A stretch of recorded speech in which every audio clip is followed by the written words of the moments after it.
हमारा देश संपूर्ण दुनिया का विश्वगुरु था। अनेक राजाओं के राज्यों से मंडित था। कवि चक्रवर्ती सम्राट भी होते थे। 1000 साल तक आक्रामकों के पैरों तले रौंदा गया। पारतंत्र में जीना पड़ा। धर्मस्थलों की सब बातों की हानि हुई। वो वैभव के दिन नहीं रहे, वो आक्रमण के दिन भी चले गए। अब राम मंदिर पर झंडा फहराने वाले। तब भी भारत था, अब भी भारत है। हम भारत के लोग हैं, हम हिंदू समाज है, हम हिंदू राष्ट्र है। हम सारी दुनिया को सेवा का संदेश देंगे, त्याग का संदेश देंगे, धर्म का संदेश देंगे। वैसा हमारा जीवन होगा, उससे दुनिया सीखेगी। हमारा देश संपूर्ण दुनिया का विश्वगुरु था। अनेक राजाओं के राज्यों से मंडित था। कवि चक्रवर्ती सम्राट भी होते थे।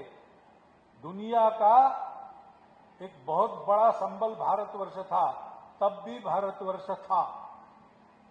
और 1000 साल तक आक्रामकों के पैरों तले रौंदा गया। पारतंत्र में जीना पड़ा। धर्मस्थलों की सब बातों की हानि हुई। जबरदस्ती मतांतरण होने लगा। ये सब था, तब भी भारत था। वो वैभव के दिन नहीं रहे, वो आक्रमण के दिन भी चले गए। अब राम मंदिर पर झंडा फहराने वाले। तब भी भारत था, अब भी भारत है। और इसलिए भारत क्या है? रविन्द्रनाथ ठाकुर ने कहा है कि दुनिया में कुछ भी होने के पहले भारत पहले, वो जो है वो बने, उसको समझना है। उसके लिए हमको पुरुषार्थ करना है। तो हम यानी शरीर मन बुद्धि नहीं, हमारा चिरंतन अस्तित्व आत्मा के रूप में रहता है। संस्कार लेके हम चलते जन्मों जन्मों। हम है ये समझकर, सारा भय छोड़कर, कर्तृत्व पुरुषार्थ इस राह पर चलना, फल की चिंता किए बिना। और जो किया अपने अहंकार से उसमें लिप्त न होते हुए, मैंने किया, मेरा क्या हुआ, मेरे लोगों का क्या हुआ, ये न सोचते हुए जब जो करना है वो करना। लोकमान्य तिलक 6 वर्ष कारावास मंडाले में रहे, गीता रहस्य लिखा वहां। वापस आए, देखा सारी जागृति शून्य हो गई थी, कोई नहीं था साथ देने वाला। दूसरे दिन अपने वृत्तपत्र का पहला अग्रलेख छूटने के बाद लिखा उन्होंने, उसका नाम था पुनश्च हरिओम। प्रथम प्रतिबंध के बाद पूजनीय गुरुजी को कार्यकर्ताओं ने कहा कि अब अपनी हालत जो हो गई है, ये शाखा वगैरह नहीं चल सकता, ऐसा लगता है, कुछ और करना चाहिए। गुरुजी ने कहा कि आप लोग तो समझदार हो, जो चाहे वो करो, मेरा मैंने तय किया है।